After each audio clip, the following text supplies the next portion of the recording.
Hello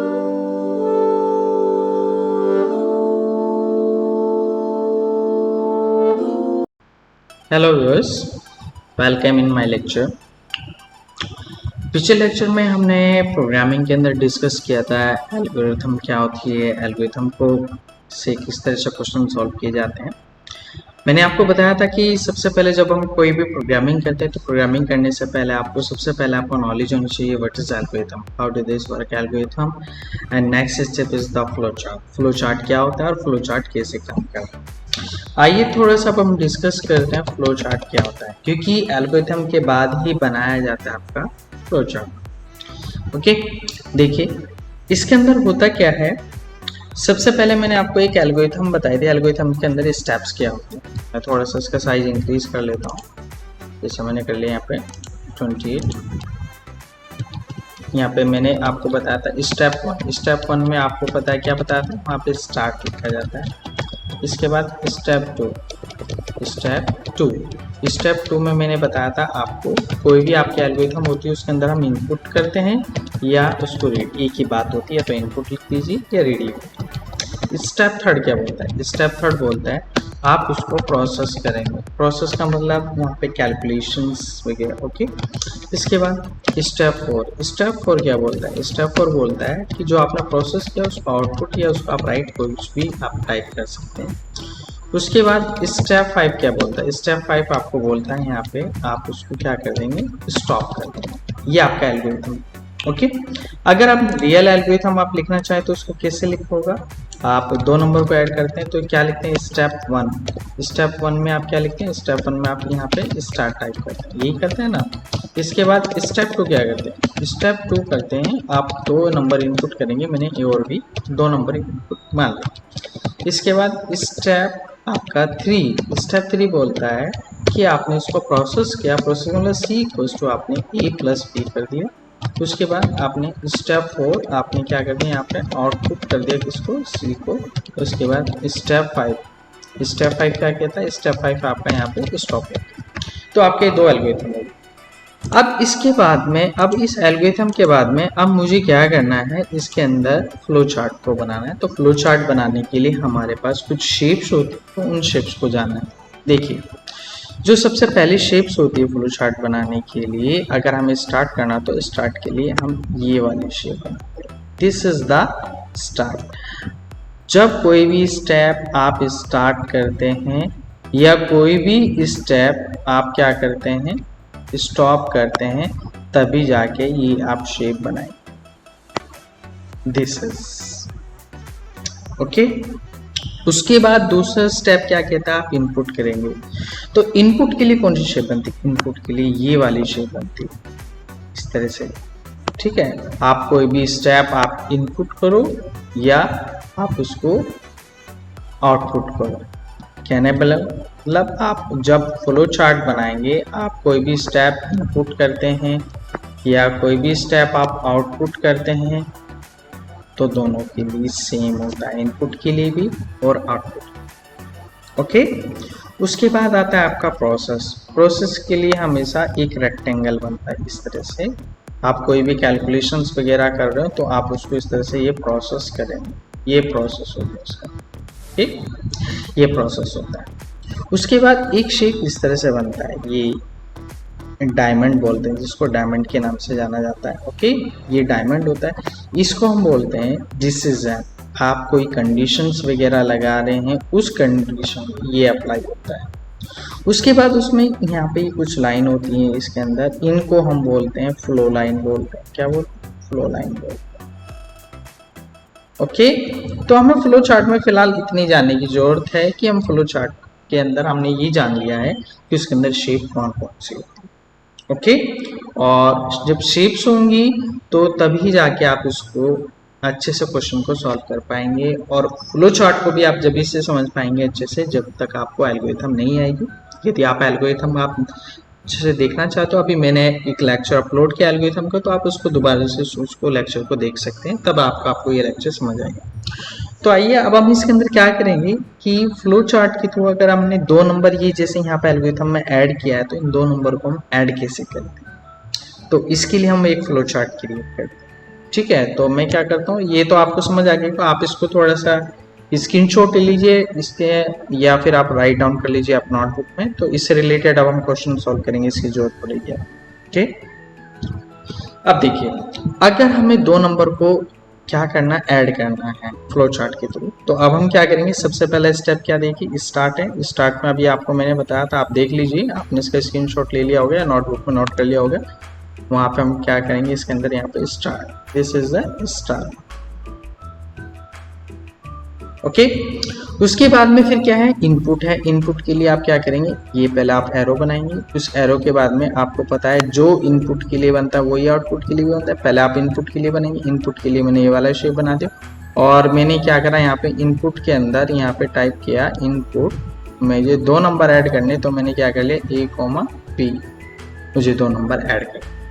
उसके बाद फिर क्या करना है, मुझे कैलकुलेशन करना है। तो कैलकुलेशन के लिए आपको पता है एक बॉक्स बनता है रेक्टेंगल इस तरह से, तो हमने क्या कर दिया, सी इक्वल्स टू, यहाँ पे बन गया आपका ए प्लस बी, यहाँ पे ये ऐड। उसके बाद आपको आउटपुट दिखाना है, जो इनपुट में शेप बना है वही आपका किस में बनेगा, आपका आउटपुट में बनेगा, इस तरह से। ओके,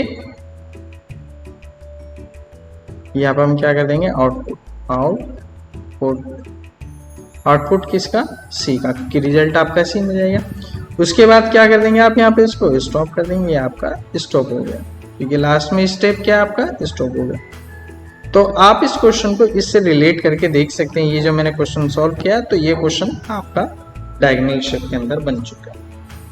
आप फ्लो चार्ट के द्वारा दो नंबर को ऐड करना चाहते तो आप इस तरह से ऐड करेंगे। ये मैंने ऐड का बनाया, तो आप प्रैक्टिस करेंगे माइनस की, फिर मल्टीप्लाई की, फिर आपको डिवाइड का बनाना है, फिर आपको मॉड्यूल का बनाना है। तो इस तरह से आप ये जितनी बार भी आप इसको अच्छे से प्रैक्टिस करोगे उतना अच्छे से आपको ये आ जाएगा। ओके, ये आपको ट्राई करना। अब हम नेक्स्ट क्वेश्चन सॉल्व करें। नेक्स्ट क्वेश्चन क्या है हमारा, नेक्स्ट क्वेश्चन ये होगा कि हमें एक फ्लो चार्ट बनाना है। क्या बनाना है, फ्लो चार्ट।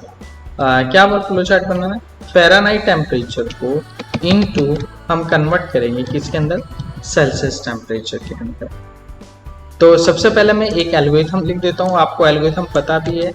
क्या लिखा था हमने, स्टेप वन। स्टेप वन में क्या करते हैं हम, स्टेप वन में हम यहाँ पे स्टार्ट करते हैं। ओके, स्टेप टू क्या कहता है, स्टेप टू बोलता है कि आप क्या इनपुट करने वाले हो, मुझे फ़ारेनहाइट इनपुट करना है और फाइंड आउट करना है सेल्सियस, तो मैंने आपको इनपुट किया।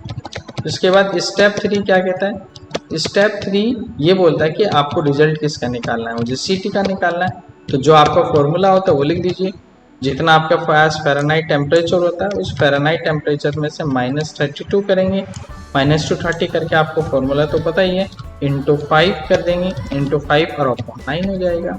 ओके, उसके बाद आप क्या करेंगे, यहाँ पे स्टेप की स्पेलिंग गलत हो गया शायद, ये स्टेप ये आएगा STP और यहाँ आएगा स्टेप 4, और स्टेप 4 में मुझे क्या करना है, यहाँ पे आउटपुट किसको दिखाना है, आउटपुट मुझे दिखाना है सीटी यानी कि सेल्सियस टेम्परेचर। उसके बाद आपका यहाँ पे क्या हो जाएगा, आपका स्टेप 5 हो जाएगा। स्टेप 5 में आपको क्या हो जाएगा, आपका यहाँ पे स्टॉप हो जाएगा। तो ये मैंने एल्गोरिथम बनाया, अभी इसी एल्गोरिथम से मैं फ्लो चार्ट को भी बनाया करूँगा। ओके, देखिए, तो अब इसके अंदर आप सॉरी, अब हम क्या करेंगे, फ्लो चार्ट बनाएंगे इसका। तो फ्लो चार्ट में आपको पता है सबसे पहले आपकी कौन सी शेप बनती है, ये वाली शेप बनती है, स्टार। या मैंने इसके अंदर स्टार टाइप। ओके, उसके बाद आप क्या करते हैं, यहाँ पे इनपुट करेंगे। आपको इनपुट क्या करना है, आपको फ़ारेनहाइट इनपुट करना है। क्या करना है, फ़ारेनहाइट इनपुट करना है। यहाँ पे मैंने क्या कर दिया, यहाँ पे इनपुट FT। उसके बाद ये मैंने FT इनपुट किया है। उसके बाद आप क्या करेंगे, यहाँ पे इसको कैलकुलेशन करेंगे। कैलकुलेशन का मतलब आप इसको रिजल्ट निकालेंगे, तो वो हो जाएगा आपका CT इक्वल्स टू, यहाँ पर हो जाएगा आपका जितना आपका फ़ारेनहाइट टेम्परेचर है, उस फ़ारेनहाइट टेम्परेचर में आप माइनस क्या कर देंगे, -32 कर देंगे, और इनटू 5 अपॉन यह क्या कर देंगे 9। ये पूरा फॉर्मूला इस बॉक्स के अंदर है। ओके। उसके बाद आपका रिजल्ट कहाँ पे जाना है, रिजल्ट आपका सिटी के अंदर जाना है। जो इनपुट के अंदर बनता है वही आउटपुट के अंदर बनता है, तो आप इसको यहाँ पे क्या कर देंगे, यहाँ पे आउटपुट आपका हो जाएगा किसके अंदर, सिटी के अंदर। सिटी के अंदर आपका रिजल्ट आ जाना। उसके बाद आप क्या कर देंगे, आप इसको यहाँ से क्या कर देंगे, आप यहाँ पे स्टॉप कर देंगे। थोड़ा स्पेस कम मिल रहा है इसलिए मुझे थोड़ा बाहर निकालना पड़ेगा, ये स्टॉप कर देंगे। तो ये क्वेश्चन आप इसके अंदर सॉल्व कर सकते हैं। तो ये आपका एल्गोरिथम एंड फ्लो चार्ट का आपका यहाँ पे लेक्चर मेरा कंप्लीट हो चुका है। उसके बाद अब हम इसके अंदर यहाँ पे क्या करते हैं कि प्रोग्रामिंग इंट्रोडक्शन जानेंगे कि प्रोग्रामिंग इंट्रोडक्शन होता क्या है। तो ये आपको एल्गोरिथम और फ्लो चार्ट का था। तो सबसे पहले आप जो प्रोग्रामिंग होगी वो आपको पता है कि प्रोग्रामिंग जो लैंग्वेज होती है, programming language has to type. Firstly जो आपकी प्रोग्रामिंग लैंग्वेज होती है वो होती है आपकी HLL। ओके। सेकंड जो प्रोग्रामिंग लैंग्वेज होता है आपका LLL होता है।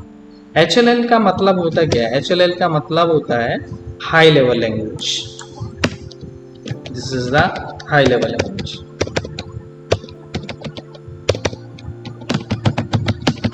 ये हाई लेवल लैंग्वेज क्या करती है इसका भी बताते हैं। उसके बाद दूसरा होता है आपका LLL, जिसका मतलब होता है लो लेवल लैंग्वेज। अब इसमें होता क्या है देखिए, सबसे पहले हम डिस्कस करते हैं हाई लेवल लैंग्वेज के बारे में। Number 1 HLL। HLL लैंग्वेज के अंदर क्या होता है, सबसे पहले एक लैंग्वेज आई थी इसके अंदर कॉबल। कॉबल का मतलब क्या होता है, कॉबल का मतलब होता है एक ऐसी लैंग्वेज जो कि आपकी कमर्शियल से रिलेटेड होती है, जो बिजनेस से रिलेटेड होती है, जिसका मतलब क्या होता है कॉमन बिजनेस ओरिएंटेड लैंग्वेज। ये एक ऐसी लैंग्वेज होती है जिसमें टोटल बिजनेस से रिलेटेड है। उसके बाद दूसरे नंबर पे आई इसके अंदर यहाँ पे एल्गोल। ओके, एल्गो ये नहीं सॉरी ये एल्गो कॉबल। उसके बाद आई आपकी यहाँ पे कौन सी, फोर्ट्रान। फोर्ट्रान का मतलब क्या होता है, फोर्ट्रान का मतलब होता है फॉर्मूला ट्रांसलेशन। फॉर्मूला ट्रांसलेशन का मतलब क्या हो गया, इसके अंदर जितनी भी मैथमेटिक्स लैंग्वेज थी, जितनी भी मैथमेटिक्स सॉल्यूशंस किए जाते थे उसके अंदर, इसका मतलब होता है फॉर्मूला ट्रांसलेशन। जितना भी मैथमेटिक्स से रिलेटेड काम किया जाता था इसके अंदर। उसके बाद आई आपकी पास्कल। पास्कल अपना में एक नाम है, कोई इसको फुल फॉर्म नहीं है। पास्कल में क्या होता था, जितनी भी इंजीनियरिंग लैंग्वेजेस होती थी मैथमेटिक्स से रिलेटेड, इंजीनियरिंग फॉर्मूले प्लस मैथमेटिक्स जितनी भी प्रॉब्लम सॉल्व की जाती थी वो पास्कल के अंदर सॉल्व की जाती थी। तो उसके बाद लास्ट में आया इसके अंदर बेसिक। बेसिक एक ऐसे लैंग्वेज हो, जो भी आप कोई भी लैंग्वेज सीखेंगे तो सबसे पहले आपको उसका बेसिक आना चाहिए, जिसका मतलब होता है बिगिनर्स ऑल पर्पस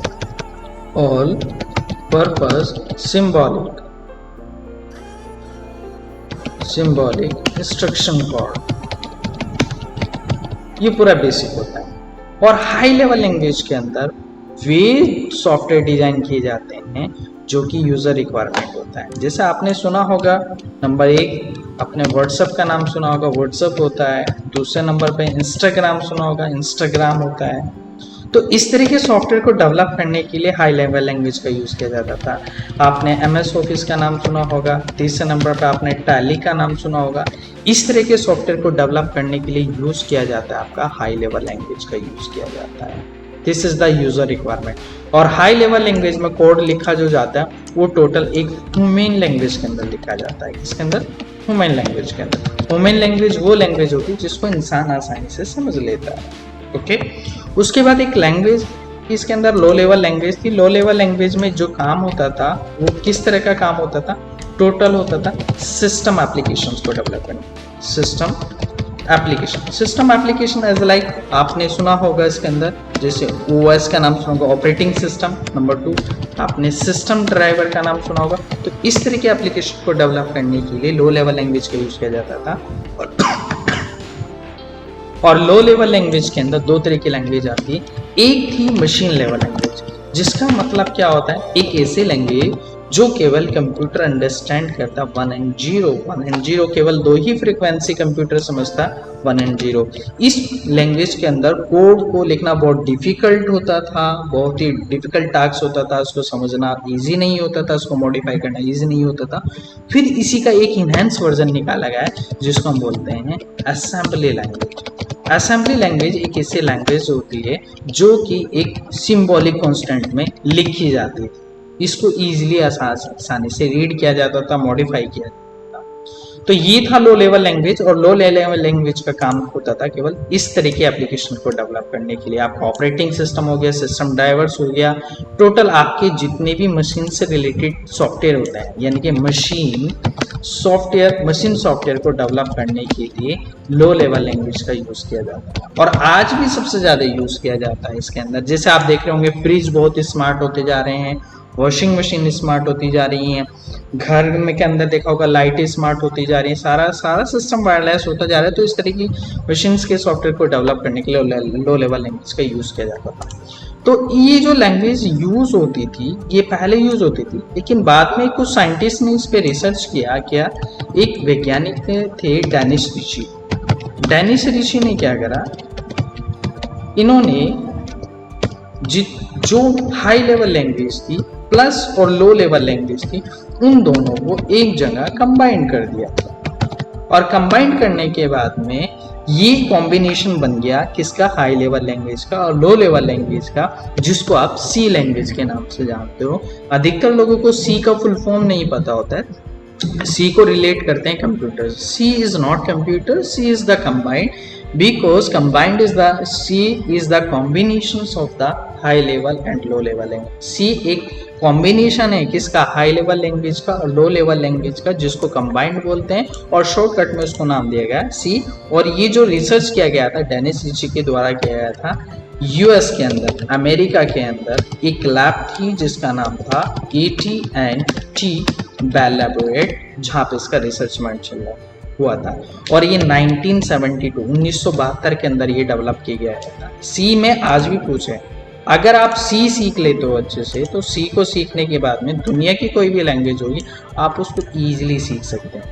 ओके, तो सी लैंग्वेज का एक कॉम्बिनेशन है किसका, हाई लेवल लैंग्वेज का एंड लो लेवल लैंग्वेज का। ओके, और ये जो डेवलप किया गया था डेनिस ऋषि द्वारा यूएस के अंदर AT&T लैबोरेटरी 1972 के अंदर इस पे काम किया गया था।